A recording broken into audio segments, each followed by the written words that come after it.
Well, hey there, and welcome to the EnergieGal YouTube channel. I'm so pleased to have you here with me. I appreciate your energies. Today we're going to be talking about empowered relationships. I am your host, Lisa, also known as EnergieGal. I have been an empowerment coach for about 30 years now, and at about 10 years ago, I started to understand a little bit better my gift as an empath, as an intuitive. I absolutely enjoy watching people come out of a lack mentality, come out of wounds and childhood trauma into a space of clarity and abundance. And so I do use human design, astrology, tarot, and other intuitive practices to help people discover, remember, and be who they are. I work with people both online as well as in person. So if you would like to schedule an appointment, follow the links below.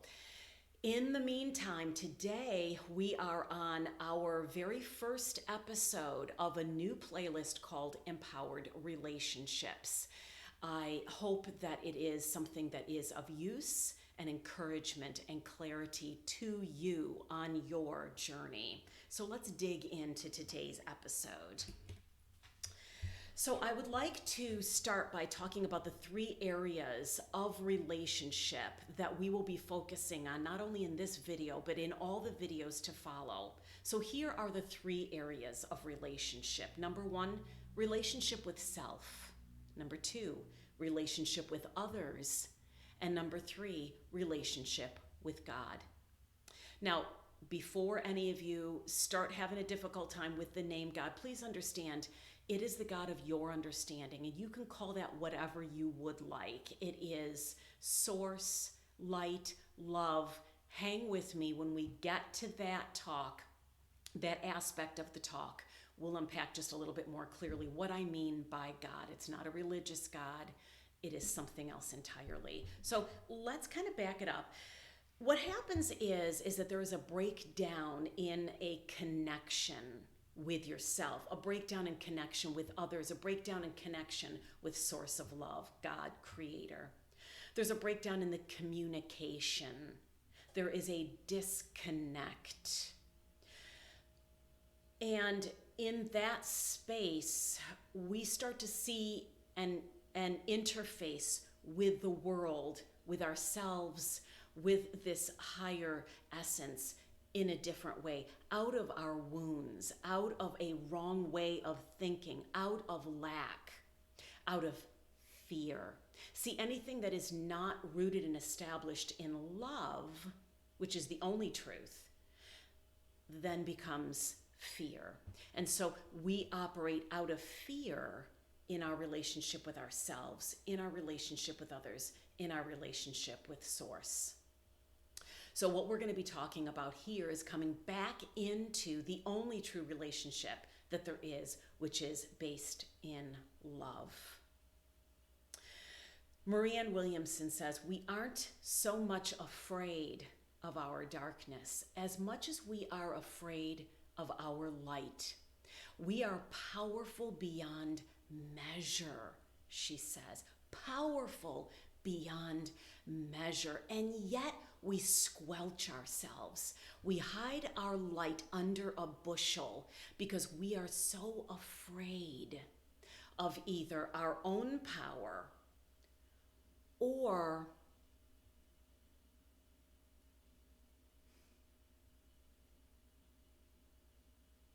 how our power could offend somebody else. We are in fear. We have fallen out of love with our own selves because we have forgotten who we are as love beings, as powerful beings. We have been taught that being our truest selves is either not enough or is too much.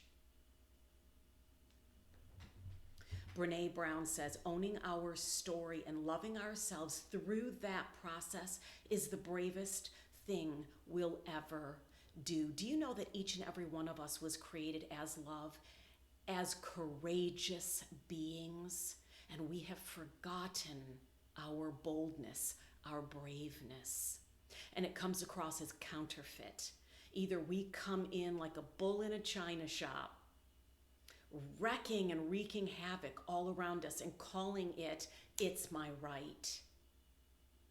See, I think that when we are living from our truest selves, it is not wreaking havoc necessarily. It is not screaming.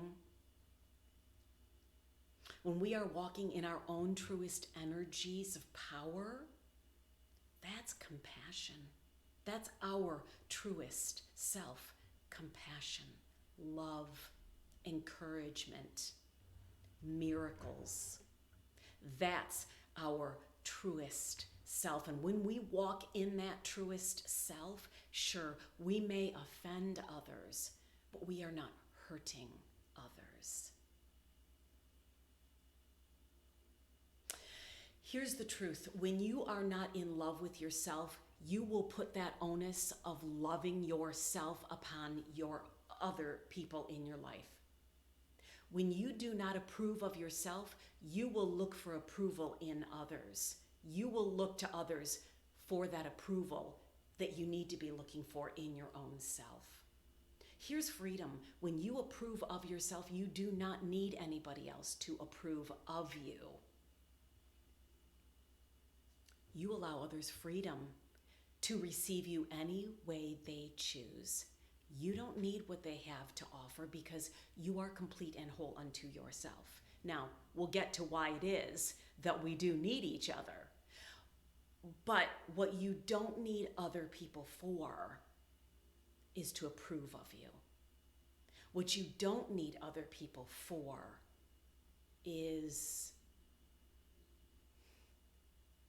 for loving yourself, for taking good care of yourself, for putting yourself first, your needs first. You don't need other people for that. You can approve and love and care genuinely for yourself. And actually, that is what needs to happen first. Without that, you are in a place of fear, and fear taints your vision. Fear is judgment, and judgment will taint your vision. You will see things incorrectly. So that's number one. Number two, relationship with others. I have come to understand that you cannot evolve and grow without others in your life. Now, you got to know I am an introvert. I am an extreme empath, and I'm out there feeling energies. I need to come back, recalibrate, but I also know that I need to get right back out there after I've recalibrated, after I've had a chance to be able to sit in my energies, recalibrate, reconnect, renew, rejuvenate. It is time to return to the world because we are created to be in relationship with each other. Absolutely. The good, the bad, and the ugly of it. We are created for that. What you have to offer me is essential for my journey. Please come out wherever you are. And what I have to offer is important for my little neck of the woods. And so I bravely head out and offer my energies so that others can come into a place of remembering who they are as love and light beings, and how to navigate the ins and the outs of remembering who we are, of remembering how to be in relationship. It's messy, yes. But here's the deal. How would we ever know our true identity as mercy? How would we ever remember our true identity as forgiveness manifest? How would we ever remember our true identity as grace manifest, incarnated love without the messiness of life. If I have no reason to forgive somebody else, if I have no reason to have to be patient with somebody else, all of that knowledge can remain a theory. It can remain something I know, but something I've never actually walked in. And let me tell you something, there's a difference between knowing patience and being patience. Being patience requires relationship with others. There's a difference between knowing forgiveness and being forgiveness. And that requires relationship with others. Others who are demonstrating the lower octave of humanity. Before I move on to the next aspect, very often people will say to me in our coaching sessions, how do I move past the very difficult behaviors of other people? And I will very often recommend that they look for the God spark within that person rather than seeing all that is not God's spark. I'll say looking for their fear is easy. Seeing people's wounds and seeing their pain, easy breezy. I can do that with one eye closed and the other one squinting. Seeing the God spark takes you to remembering the God spark within you, because you can only see the God spark in somebody else when you are looking through the God spark in yourself. You know that you are living, moving, breathing, and having your being from your God spark when you start looking out in the world, seeing the God spark in other people. It's like when Ezekiel was told by God to eat the scroll. It was more than just having a head knowledge. God wanted that information down into his belly until he digested it and it became part of his essence. Sweetheart, that's what you are doing when you are in relationship with others. You are eating the scroll and becoming that which you know. You are discovering, but then you are also remembering and then being who you are. And you cannot do that in a cave. And last, relationship with God, who you can also call creator, higher self, source of love, divine intelligence, or as I like to call it, mother, father. Okay, life force. The way that you will know truth, the way that you will know who you are truly at your core being is waking up and remembering relationship with God, with that higher essence within you. You are God's spark.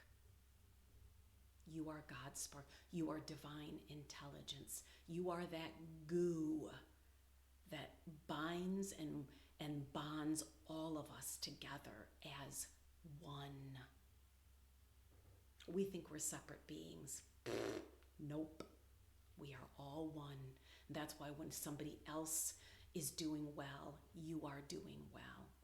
And when you are doing poorly, everybody is doing poorly. That's why I want everybody to win, because I want to win.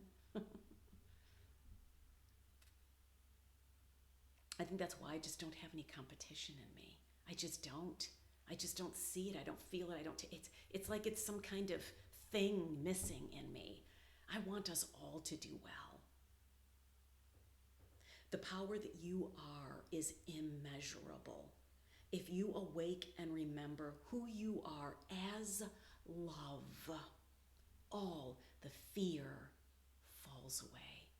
You know, when I start working with someone, we don't immediately get right to, let's re-narrate your story. Let's pick up our swords and fight fear, what I'll spend time doing is coming into a space of saying, let's remember who you are as love. Because perfect love itself will cast out the fear. There is so much work that we will never have to do together. There is so much work that you will never have to do because it will just fall away as you wake up and remember who you are as love. You'll start to think, oh wow, I was thinking this way and now I realize that's not true. Yep, done. You don't have to wrestle it to the ground and slit its throat. When you wake up and remember who you are as love, so much of the fear just falls away. You see it for what it is, fear. Self-protection that you no longer need. An old narrative that no longer serves. A paradigm on which you no longer stand.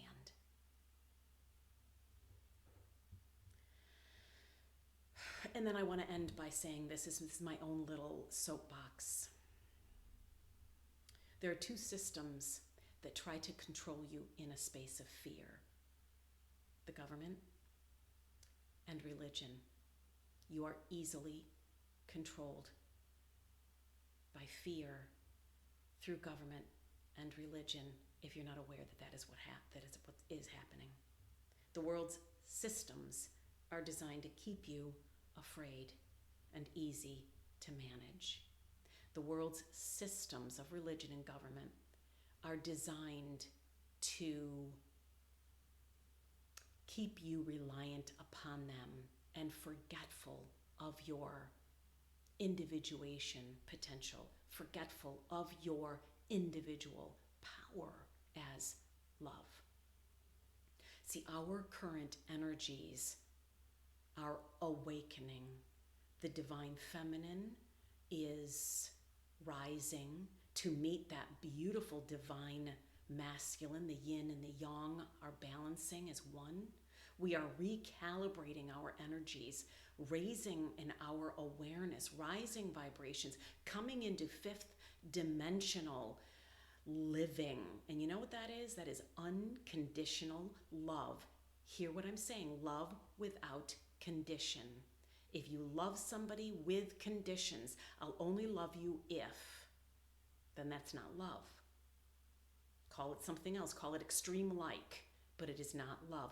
We are coming into a space of unconditional love, love without any conditions whatsoever as our truest identity.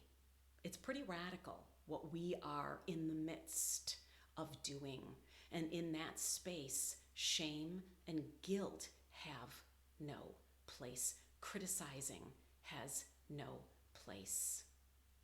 Fear just doesn't exist.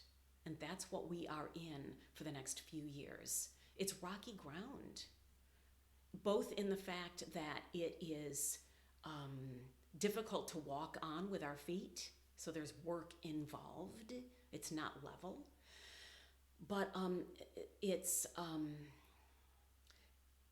coming into a place of realizing that there are some sand dunes that we sink into that are not true, that we thought were true.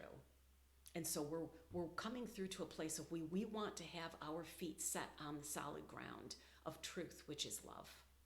Love isn't some esoteric, I can't feel it, hear it, taste it, touch it. No, love is manifest. Love is incarnated. Love is you. Love is you in action, being who you are. Okay, so I'm off my soapbox now. And I want to let you know that if you have come this far in not only finding the EnergieGal channel, this playlist, and you're still hanging with me at this point in the video, then you are meant to be here. And I welcome you into our family, into our tribe of awakening beings. And I encourage you and I pray that my intention of creating this content is helpful to you. If I can be of guidance and service to you on your journey, please hit the links below. In the meantime, if you are enjoying this content and you are finding benefit from me and from this content, please be sure to subscribe to the channel and hit the notification bell, like, comment, and share. All these things help the algorithm of the channel to grow. In the meantime, take good care of yourselves. And I am so excited for all of us as we expand in consciousness and remember who we are as love. All right, I'll see you next week when we are talking more and more about relationships with others, with God, and with ourselves. I'll talk to you real soon. Have a good week.